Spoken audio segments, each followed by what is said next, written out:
გამოკითხვებით და კვლევებით აი ასეთი სურათი დაიდო 30 წლამდის მამაკაცების უმრავლესობა არიან მარტოხელები.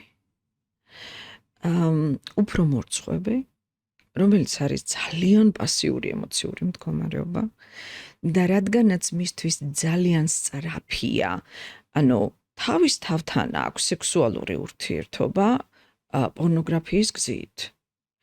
და იქ არავინ არაფერში არ გადანაშაულებს, არავინ არაფერს არ გთხოვს. მამაკაცებს სექსი უფრო ნაკლებად აქვთ, ვიდრე ოდესმე ჰქონიათ.